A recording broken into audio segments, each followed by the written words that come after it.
ವಿವಿಧ ಇಲಾಖೆಗಳಿಂದ ಏನೆಲ್ಲ ಕೋರ್ಸ್ಗಳಿಗೆ ನಾವು ಸೀಟನ್ನು ಹಂಚಿಕೆ ಮಾಡ್ತೀವಿ ಅದ್ರದ್ದು ಸೀಟ್ ಮ್ಯಾಟ್ರಿಕ್ಸ್ ಅನ್ನು ನಮ್ಮ ವೆಬ್ಸೈಟ್ ಅಲ್ಲಿ ಪಬ್ಲಿಷ್ ಮಾಡ್ತೀವಿ. ನಂತರ ನಾವು ಆಪ್ಷನ್ ಎಂಟ್ರಿ ಎನ್ನುವಂತಹ ಒಂದು ಪ್ರಕ್ರಿಯೆಯನ್ನ ಶುರು ಮಾಡ್ತೀವಿ. ನೀವು ನಿಮ್ಮ ವಿದ್ಯಾರ್ಥಿಯ ಲಾಗಿನ್ಗೆ ಹೋಗಿ ನಿಮ್ಮ ಪ್ರಿಯಾರಿಟಿ ಏನಿದೆ, ಫಸ್ಟ್ ಮೆಡಿಕಲ್ ಇದೆ, ಮೆಡಿಕಲ್ ನೀಟು ಬರ್ದಿದ್ದೀರಾ ನೀವು, ಮೆಡಿಕಲ್, ಡೆಂಟಲ್, ಆಯುಷ್, ಇಂಜಿನಿಯರಿಂಗ್, ಏನೆಲ್ಲ ಪ್ರಿಯಾರಿಟಿ ಇದೆ ನೀವು ಎಷ್ಟು ಬೇಕಾದ್ರೂ ಆಪ್ಷನ್ ಅನ್ನ ಹಾಕ್ಬೋದು. ನೀವು ತುಂಬಾ ವಿದ್ಯಾರ್ಥಿಗಳು ಇಲ್ಲಿ ಆಪ್ಷನ್ ಎಂಟ್ರಿನಲ್ಲಿ ಒಂದು ಮಿಸ್ಟೇಕ್ ಏನ್ ಮಾಡ್ತಾರೆ, ಕೆಲವೇ ಕಾಲೇಜುಗಳಿಗೆ ಆಪ್ಷನ್ ಎಂಟ್ರಿ ಮಾಡ್ತಾರೆ, ಇನ್ನೊಂದಷ್ಟು ಕಾಲೇಜಿಗೆ ಆಪ್ಷನ್ ಎಂಟ್ರಿ ಮಾಡಲ್ಲ, ಬಿಟ್ಬಿಡ್ತಾರೆ. ನಾವೇನ್ ರಿಸ್ಟ್ರಿಕ್ಟ್ ಮಾಡಿಲ್ಲ, ಎಷ್ಟು ಬೇಕಾದ್ರೂ ಆಪ್ಷನ್ ಎಂಟ್ರಿ ಮಾಡಬಹುದು. ನೀವು ಸೀಟ್ ನಾವು ಫಸ್ಟ್ ರೌಂಡ್ ಅಲಾಟ್ ಮಾಡ್ಬಿಡ್ತೀವಿ. ಮಾಡಿದಾಗ ನಿಮ್ಮ ಮಗುಗಿಂತ ಕಡಿಮೆ ರ್ಯಾಂಕ್ ಇರುವಂತದ್ದು ಮಗುಗೆ ಒಂದು ಯಾವ್ದೋ ಕಾಲೇಜಲ್ಲಿ ಸೀಟ್ ಸಿಕ್ಬಿಟ್ಟಿರುತ್ತೆ. ಅವಾಗ ನಿಮಗೆ ನೋಡಿ ನಮಗೆ ಕೊಟ್ಟಿಲ್ಲ ಇವರು ಏನೋ ಮಾಡಿದ್ದಾರೆ ತುಂಬಾ ನಮ್ಮ ಹತ್ರ ಬರ್ತಾರೆ.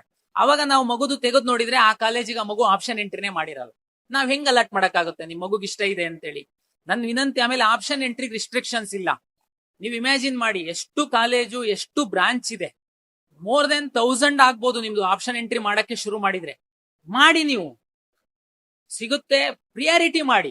ನಿಮ್ದು ಇಷ್ಟ ಇರುವಂತ ಕಾಲೇಜು ಮೇಲ್ ಹಾಕ್ತೀರಾ, ನೆಕ್ಸ್ಟ್ ಕೆಳಗ್ ಹಾಕ್ತೀರಾ. ನಾವ್ ಹೇಗಪ್ಪ ಅಲಾಟ್ ಮಾಡ್ತೀವಿ, ನಮ್ದು ಸಾಫ್ಟ್ವೇರ್ ಮುಖಾಂತರ ಅಲಾಟ್ ಮಾಡುವಂತದ್ದು. ಅಲಾಟ್ ಮಾಡುವಂತ ಸಂದರ್ಭದಲ್ಲಿ ನೀವು ನಿಮ್ಮ ಇಷ್ಟ ಜೊತೆಗೆ ನಿಮ್ಮ ರ್ಯಾಂಕು ಜೊತೆಗೆ ನಿಮ್ಮ ರಿಸರ್ವೇಶನ್, ಆ ರಿಸರ್ವೇಶನ್ನಿಗೆ ಸರ್ಕಾರ ನಿಗದಿಪಡಿಸಿರುವಂತಹ ಸೀಟ್ಸ್, ಈ ಎಲ್ಲಾ ಅಂಶಗಳನ್ನ ಗಣನೆಗೆ ತೆಗೆದುಕೊಂಡು ನಾವು ಸೀಟ್ ಅಲಾಟ್ ಮಾಡ್ತೀವಿ. ಇದು 100% ಪಾರದರ್ಶಕವಾಗಿ ಸೀಟ್ ಅಲಾಟ್ಮೆಂಟ್ ಆಗುತ್ತೆ. ಕಳೆದ ವರ್ಷ ನಾವು 4 ರೌಂಡ್, ಕೆಲವು ಆಯುಷ್ ಎಲ್ಲ ಒಂದು 7 ರೌಂಡ್ ತನಕ ಅಲಾಟ್ ಮಾಡಿದ್ವಿ. ಒಂದು ಸಿಂಗಲ್ ಕೇಸ್ ನನಗೆ ಯಾರಾದ್ರೂ ಬೇಕಾದ್ರೆ ನಾನು ಚಾಲೆಂಜ್ ಮಾಡ್ತೀನಿ, ಇಲ್ಲ ನೀವು ಈ ತರ ಮಿಸ್ ಮಾಡಿದೀರಾ, ತಪ್ಪು ಮಾಡಿದೀರಾ, ರ್ಯಾಂಕ್ ಕಡಿಮೆ ಇದ್ದವನಿಗೆ ಸೀಟ್ ಕೊಟ್ಟಿದ್ದೀರಾ ಅಂತ ಒಂದು ಸಿಂಗಲ್ ಕೇಸ್ ತೋರಿಸಿ. ನಮ್ಗೆ 100% ಪಾರದರ್ಶಕವಾಗಿ ನಾವು ಸೀಟ್ ಅಲಾಟ್ ಮಾಡ್ತೀವಿ. ಯಾರು ಮೆರಿಟೋರಿಯಸ್ ಸ್ಟೂಡೆಂಟ್ ಇದ್ದಾರೆ ಅವ್ರ ರ್ಯಾಂಕು, ಅವ್ರ ಆಪ್ಷನ್ನು, ಅವರು ಸೀಟು ಏನು ರಿಸರ್ವ್ ಆಗಿದೆ, ಮತ್ತೆ ಅದರಲ್ಲಿ ಏನು ಮೀಸಲಾತಿ ಇದೆ, ಅದರ ಆಧಾರದ ಮೇಲೆ ನಾವು ಸೀಟನ್ನ ಅಲಾಟ್ ಮಾಡ್ತೀವಿ. ಫಸ್ಟ್ ರೌಂಡ್ ಸೀಟ್ ಅಲಾಟ್ಮೆಂಟ್ ಆದ್ಮೇಲೆ ತಮ್ಗೆಲ್ಲ ಗೊತ್ತಿರುವಂತೆ 4 ಚಾಯ್ಸ್ ಗಳನ್ನ ನಾವು ಕೊಡ್ತೀವಿ. ಅದು ಮುಂದಿನ ದಿನಗಳಲ್ಲಿ ಗೊತ್ತಾಗುತ್ತೆ. ಸಂಕ್ಷಿಪ್ತವಾಗಿ ಹೇಳುವಂತದ್ದಾದ್ರೆ, ಚಾಯ್ಸ್ 1 ಹಾಕಿದ ಅಂತಂದ್ರೆ ವಿದ್ಯಾರ್ಥಿ ಕಾಲೇಜಿಗೆ ಹೋಗಿ ಅಡ್ಮಿಷನ್ ಆಗ್ತಾನೆ.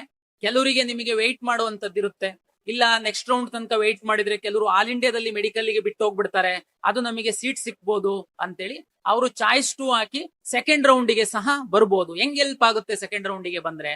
ಈಗ ಫಸ್ಟ್ ರೌಂಡ್ ಅಲ್ಲಿ ಮೆಡಿಕಲ್ಗೆ ಸಂಬಂಧಪಟ್ಟಂತೆ ನಾವು ಫಸ್ಟ್ MCC ಅವರು ಸೀಟ್ ಅಲಾಟ್ಮೆಂಟ್ ಮಾಡ್ತಾರೆ, ಅವರು ಅಪ್ಗ್ರೇಡೇಷನ್ ಆಪ್ಷನ್ ಕೊಟ್ಟಿರ್ತಾರೆ, ನಾವು ಆಮೇಲೆ ಸೀಟ್ ಅಲಾಟ್ಮೆಂಟ್ ಮಾಡ್ತೀವಿ. ನಮ್ಮಲ್ಲೂ ವಿದ್ಯಾರ್ಥಿ ಭಾಗವಹಿಸಿರ್ತಾನೆ, ಬಟ್ ಅಲ್ಲಿ MCC ನಲ್ಲೂ ಅವನು ಭಾಗವಹಿಸಿ ಅವನಿಗೆ ಅಲ್ಲಿ ಸೀಟ್ ಸಿಕ್ತು ಅಂತಂದ್ರೆ ನಮ್ಮಿಂದ ಕ್ವಿಟ್ ಮಾಡ್ಬಿಡ್ತಾನೆ, ಅವನು ಚಾಯ್ಸ್ 4 ಆಗ್ತಾನೆ. ಕೆಲವು ವಿದ್ಯಾರ್ಥಿಗಳು ಯಾವ್ದೋ ಪರ್ಟಿಕ್ಯುಲರ್ ಕಾಲೇಜಿಗೆ ವೆಯ್ಟ್ ಮಾಡ್ತಿರ್ತಾರೆ, ಅವರಿಗೆ ಸಿಗಲ್ಲ, ಅವರು ನಮ್ಮಲ್ಲಿ ಚಾಯ್ಸ್ 4 ಹಾಕಿ ಹೊರಗಡೆ ಹೋಗ್ಬಿಡ್ತಾರೆ. ನೀವು ವೆಯ್ಟ್ ಮಾಡ್ತಿತ್ತು ಅಂತಂದ್ರೆ, ನಿಮ್ದೇನಾದ್ರೂ ಆಪ್ಷನ್ ಆ ಕಾಲೇಜಿಗೆ ಹಾಕಿದ್ರಿ ಅಂತಂದ್ರೆ, ನೀವು ಸೆಕೆಂಡ್ ರೌಂಡ್ ಏನು ನಾವು ಸೀಟ್ ರನ್ ಮಾಡ್ತೀವಿ ನಾವು ಅಲಾಟ್ಮೆಂಟ್, ಅವಾಗ ನೀವು ಅಪ್ಗ್ರೇಡ್ ಆಗ್ತಾ ಹೋಗುತ್ತೆ ನಿಮ್ದು, ಹಾಗಾಗಿ ಸಹಾಯ ಆಗುತ್ತೆ.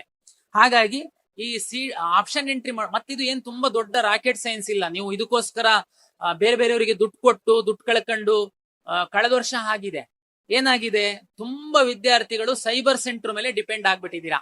ನಾವು ನಿಮಗೆ ಕ್ರೆಡೆನ್ಶಿಯಲ್ ಕೊಟ್ಟಿದ್ವಿ ಲಾಸ್ಟ್ ಇಯರ್, ಪಾಸ್ವರ್ಡ್, ಲಾಗಿನ್, ಒಂದು ಸೀಕ್ರೆಟ್ ಕೀ ಅಂತ ಕೊಟ್ಟಿದ್ವಿ. ನೀವು ಅದನ್ನ ತಗೊಂಡೋಗ್ಬಿಟ್ಟು ಸೈಬರ್ ಸೆಂಟ್ರಿಗೆ ಕೊಟ್ಬಿಟ್ರಿ.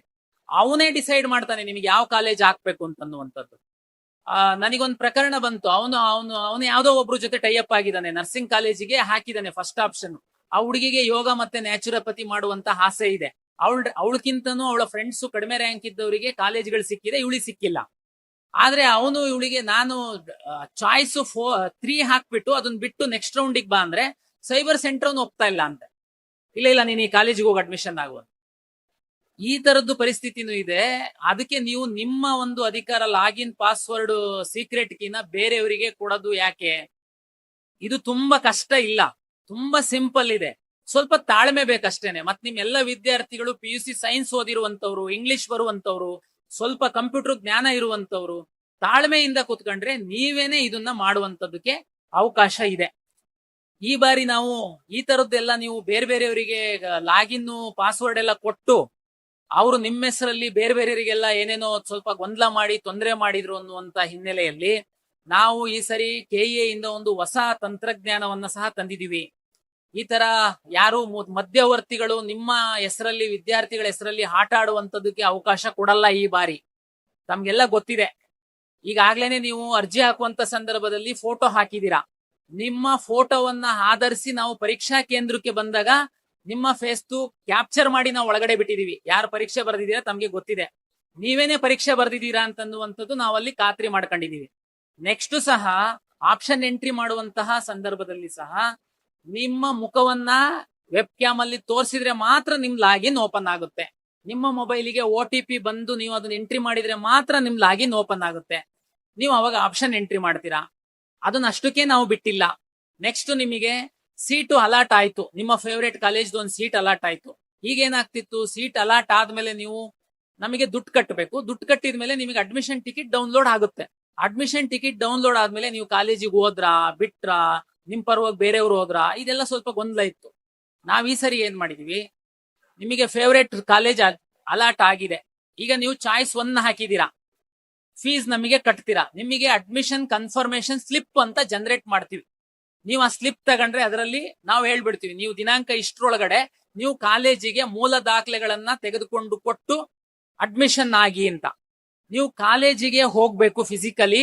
ಕಾಲೇಜಲ್ಲಿ ಸಹ ಹೋಗಿ ನಿಮ್ಮ ಮುಖವನ್ನ ತೋರಿಸಿದ್ರೆ ಫೇಶಿಯಲ್ ರೆಕಗ್ನೈಸ್ ಮಾಡಿ ನಿಮ್ಮ ಲಾಗಿನ್ ಓಪನ್ ಆಗುತ್ತೆ. ನಿಮ್ಮ ಅಡ್ಮಿಷನ್ ಟಿಕೆಟ್ ಅಲ್ಲಿ ಡೌನ್ಲೋಡ್ ಆಗಿ ನಿಮ್ಮ ಅಡ್ಮಿಷನ್ ಆಗುತ್ತೆ. ಇದು ನಾವು ಬದಲಾವಣೆ ಮಾಡಿದೀವಿ. ತಾವೆಲ್ಲ ಪೇಪರ್ ಅಲ್ಲಿ ಓದಿರ್ಬೋದು. ಕಳೆದ ವರ್ಷ ಕೆಲವು ಇಂಜಿನಿಯರಿಂಗ್ ಕಾಲೇಜುಗಳಲ್ಲಿ, ಒಳ್ಳೊಳ್ಳೆ ಇಂಜಿನಿಯರಿಂಗ್ ಕಾಲೇಜುಗಳಲ್ಲಿ ಸೀಟ್ ಬ್ಲಾಕ್ ಮಾಡಿದ್ದಾರೆ ಅಂತ ನಾವು ಪ್ರಕರಣವನ್ನ ದಾಖಲಿಸಿದ್ವಿ. ಪೊಲೀಸ್ ಅವರು ತನಿಖೆ ಮಾಡಿ ಒಂದು 10 ಜನದಷ್ಟು ಅರೆಸ್ಟ್ ಸಹ ಮಾಡಿದ್ರು. ಈಗ ನಾವು ಯಾರು ಅರ್ಜಿ ಹಾಕಿದರೆ ಅವರಿಗೆ ಪರೀಕ್ಷೆ ಬರೀಬೇಕು ಅಂತ ಬರ್ಸಿದೀವಿ. ಯಾರು ಪರೀಕ್ಷೆ ಬರೆದಿದ್ದಾರೆ ಅವರೇ ಆಪ್ಷನ್ ಎಂಟ್ರಿ ಮಾಡೋದು. ಯಾರು ಆಪ್ಷನ್ ಎಂಟ್ರಿ ಮಾಡಿ ಸೀಟ್ ಅಲರ್ಟ್ ಆಗುತ್ತೆ ಅವರೇ ಕಾಲೇಜಿಗೆ ಹೋಗ್ಬೇಕು. ಅದಕ್ಕೆ ನಾವು ಈ ಫೇಸ್ ರೆಕಗ್ನೈಸೇಷನ್ ತಂತ್ರಾಂಶವನ್ನ ತಂದು OTP ಯನ್ನ ಹಾಕೋದ್ರ ಮೂಲಕ ನೀವು ಲಾಗಿನ್ ಆಗುವಂತ ವ್ಯವಸ್ಥೆಯನ್ನ ನಾವು ಮಾಡಿದೀವಿ. ಇದ್ರದ್ದು ಉದ್ದೇಶ ಇಷ್ಟೇನೆ, ಮೆರಿಟೋರಿಯಸ್ ಸ್ಟೂಡೆಂಟ್ ಯಾರು ಅರ್ಹರಿದ್ದಾರೆ ಅವರಿಗೆ ಒಳ್ಳೊಳ್ಳೆ ಕಾಲೇಜಲ್ಲಿ ಒಳ್ಳೊಳ್ಳೆ ಕೋರ್ಸ್ಗಳು ಸಿಕ್ಬೇಕು. ಯಾರೋ ಬೇರೆ ಇನ್ನೊಬ್ಬಂಗೆ ಅದು ಪಾಲಾಗಬಾರ್ದು, ಅನ್ಯ ಮಾರ್ಗಗಳು ಹಿಡಿಯುವಂತವರಿಗೆ ಅನ್ನುವಂಥದ್ದು ನಮ್ಮ ಉದ್ದೇಶ ಆಗಿತ್ತು. ನಾವು ನೆಕ್ಸ್ಟ್ ಮಂತ್ ಅಂತ್ಯದಲ್ಲಿ ನಮ್ಮ ಕೌನ್ಸಿಲಿಂಗ್ ಪ್ರಕ್ರಿಯೆಯನ್ನ ಶುರು ಮಾಡ್ತೀವಿ.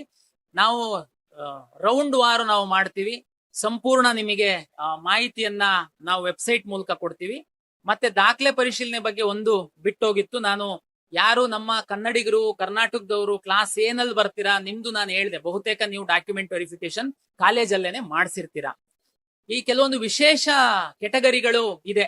ಉದಾಹರಣೆಗೆ NCC ಇಲ್ಲಿ ಅಚೀವ್ಮೆಂಟ್ ಮಾಡಿರುವಂತವ್ರು, ಸ್ಪೋರ್ಟ್ಸ್, ಸ್ಕೌಟ್ಸ್ ಅಂಡ್ ಗೈಡ್ಸ್ ಅಲ್ಲಿ ಇರುವಂತವ್ರು, ಈ ಡಿಫೆನ್ಸಿನ ಮಕ್ಕಳು, ಎಕ್ಸ್ ಸರ್ವಿಸ್ ಮೆನ್ದು ಮಕ್ಕಳು, ಇವ್ರುಗಳಿಗೆಲ್ಲ ಒಂದಷ್ಟು ಸೀಟನ್ನ ರಿಸರ್ವೇಶನ್ ಮಾಡ್ತೀವಿ.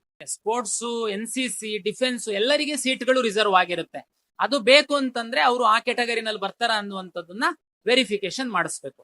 ಇದಲ್ದೇನೆ ಕರ್ನಾಟಕ ರಾಜ್ಯ ಸರ್ಕಾರ ಗಡಿನಾಡು ಕನ್ನಡಿಗರು, ಹೊರನಾಡು ಕನ್ನಡಿಗರು ಮತ್ತು ತಂದೆ ತಾಯಿ ಕನ್ನಡಿಗರಾಗಿದ್ದು ಇವತ್ತು ಅವರು ದೇಶದ ಬೇರೆ ಬೇರೆ ಭಾಗದಲ್ಲಿ ಹೋಗಿ ಸೆಟ್ಲ್ ಆಗಿರುವಂತವರಿಗೆ ಸಹ ಒಂದಷ್ಟು ಸೀಟ್ಗಳು, ನಾವು ಕನ್ನಡಿಗರು ಅಂತಾನೆ ಅವ್ರನ್ನ ನಾವು ಟ್ರೀಟ್ ಮಾಡುವಂತಹ ವ್ಯವಸ್ಥೆ ಇದೆ. ಅದಕ್ಕೆ ಅವರ ದಾಖಲೆಗಳನ್ನ ನಾವು ಪರಿಶೀಲನೆ ಮಾಡಬೇಕು. ಅದು ಕ್ಲಾಸ್ B ಇಂದ ಸುಮಾರು ಜೆಡ್ ತನಕ ಬೇರೆ ಬೇರೆ ಕ್ಲಾಸ್ಗಳಿದೆ. ಇದು ನಮ್ಮ KEA ಕೌನ್ಸಿಲಿಂಗ್ ಸಂಕ್ಷಿಪ್ತವಾಗಿ ಹೇಳಿದೀನಿ. ನೀವು ಸಾಕಷ್ಟು ಯೂಟ್ಯೂಬ್ ಚಾನೆಲ್ಗಳಲ್ಲೂ ಸಹ ಇದೆ KEA ಬಗ್ಗೆ. ಕೆಲವೊಬ್ರು ತುಂಬಾ ಒಳ್ಳೆ ಮಾಹಿತಿಯನ್ನ ಬಹಳ ವ್ಯವಸ್ಥಿತವಾಗಿ ಹಂಚಿಕೆ ಮಾಡ್ತಾರೆ, ನೋಡಿ, ನಾನು ಇಲ್ಲ ಅಂತ ಹೇಳಲ್ಲ.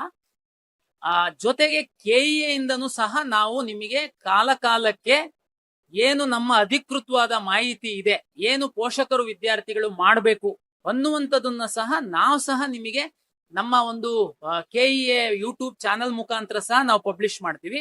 ಜೊತೆಗೆ ಈ ಎಲ್ಲ ಮಾಹಿತಿಯನ್ನ ನಮ್ಮ ಮಾಧ್ಯಮದವರಿಗೆ ಸಹ ಕೊಡ್ತೀವಿ. ಹಾಗಾಗಿ ಮಾಧ್ಯಮದವರು ಸಹ ಅಧಿಕೃತವಾಗಿ KEA ಇಂದ ಕೊಟ್ಟಂತ ಮಾಹಿತಿಯನ್ನ ಬಹಳ ವ್ಯವಸ್ಥಿತವಾಗಿ ನಿಮಗೆ ಮುಗಿಸುವಂತ ಕೆಲಸ ಮಾಡ್ತಾರೆ.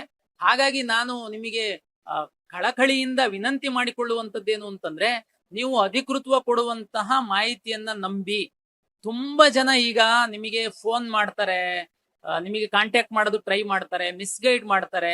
ಇವರು ಎಲ್ಲರೂ ನಾಳೆನೆ ನಿಮ್ದು ಅಡ್ಮಿಷನ್ ಆಗ್ಬಿಡುತ್ತೆ, ನಮಗೆ ಸರ್ಕಾರದಲ್ಲಿ ಪರಿಚಯ ಇದ್ದಾರೆ, ನಮ್ಮ KEA ಹೆಸರು ಹೇಳ್ತಾರೆ ನಿಮ್ಗೆ, KEA ಒಳಗಡೆ ನಮಗೆ ಫುಲ್ ಕನೆಕ್ಷನ್ ಇದೆ, ಫುಲ್ ಇದೆ, ನಾವು ಎಲ್ಲ ಮ್ಯಾನೇಜ್ ಮಾಡ್ಬಿಡ್ತೀವಿ ಅಂತ ಯಾವುದು ನಂಬಕ್ ಹೋಗ್ಬೇಡಿ. ಯಾಕೆ ನೀವು ಅಂತಂದ್ರೆ ನೀವು ಪ್ರತಿ ರೌಂಡ್ ಅಲ್ಲಿ ನಾವೇನ್ ಸೀಟ್ ಅಲಾಟ್ ಮಾಡ್ತೀವಲ್ವಾ, ಉದಾಹರಣೆಗೆ ಮೆಡಿಕಲ್ ಗೆ ಬರೋಣ. ತಮ್ಗೆ ಗೊತ್ತು, ತುಂಬಾ ಮೆಡಿಕಲ್ ಕಾಸ್ಟ್ಲಿ ಇದೆ. ಮೆಡಿಕಲ್ ಯಾವ ವಿದ್ಯಾರ್ಥಿದು ಏನ್ ಹೆಸರಿದೆ, ನೀಟ್ ರ್ಯಾಂಕ್ ಏನಿದೆ, ಅವನದು ರಿಸರ್ವೇಶನ್ ಏನಿದೆ, ಯಾವ ಕಾಲೇಜಿಗೆ ಅವನ್ ಸೀಟ್ ಅಲಾಟ್ ಆಗಿದೆ ಅನ್ನುವಂಥದ್ದು ಪ್ರತಿ ರೌಂಡ್ ಅಲ್ಲಿ ನಾವು ವಿತ್ ನೇಮ್ ಪಬ್ಲಿಷ್ ಮಾಡ್ತೀವಿ. ಉಳಿದಂತೆ ಇಂಜಿನಿಯರಿಂಗು, ವೆಟರ್ನರಿ, ಆರ್ಟಿಕಲ್ಚರ್, ಫಾರೆಸ್ಟ್ರಿಗೆಲ್ಲ ಕಾಲೇಜ್ ವಾರು, ಕೋರ್ಸ್ ವಾರು ಕಟ್ ಆಫ್ ಮಾರ್ಕ್ಸ್ ಅನ್ನ, ಕಟ್ ಆಫ್ ರ್ಯಾಂಕ್ ಅನ್ನ ಪಬ್ಲಿಷ್ ಮಾಡ್ತೀವಿ. ನಿಮಗೆ ಇನ್ನೇನ್ ಬೇಕು? ತುಂಬಾ ಸಿಂಪಲ್ ಅಲ್ಲ? ನೀವು ಫಸ್ಟ್ ರೌಂಡ್ ಅಲ್ಲಿ ನೀವು ನೋಡ್ಬಿಟ್ರೆ ನಿಮ್ಮ ರ್ಯಾಂಕ್ ಕಿಂತನೂ ಕಡಿಮೆ ಇರೋರಿಗೆ ನೀವು ಹಾಕಿದ ಆಪ್ಷನ್ ಸಿಕ್ಕಿದೆಯಾ ಇಲ್ವೋ ಗೊತ್ತಾಗ್ಬಿಡುತ್ತೆ. ಮೋಸ ಆಗಿದೆಯಾ ಆಗಿಲ್ವೋ ಗೊತ್ತಾಗ್ಬಿಡುತ್ತೆ.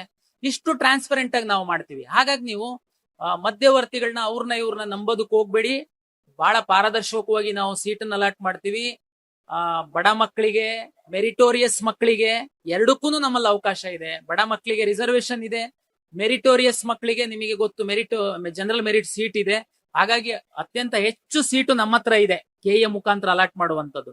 ಹಾಗಾಗಿ ಫಸ್ಟ್ ಪ್ರಿಯಾರಿಟಿ ನಮ್ಗೆ ಕೊಟ್ಟು ನೀವು ನಮ್ಮ ಕೌನ್ಸಿಲಿಂಗ್ ಅಲ್ಲಿ ಭಾಗವಹಿಸಿ ನ್ಯಾಯಯುತವಾಗಿ ಮೆರಿಟ್ ಸೀಟ್ ಅನ್ನ ತಗೊಳ್ಳಿ. ಯಾವ ಕಾಲೇಜು, ಯಾವ ಕೋರ್ಸು ಬೆಸ್ಟ್, ಅದು ಎಲ್ಲ ನಾನು ಬಹುತೇಕ ಹೇಳಲಿಕ್ಕೆ ಸೂಕ್ತ ಆಗಲ್ಲ.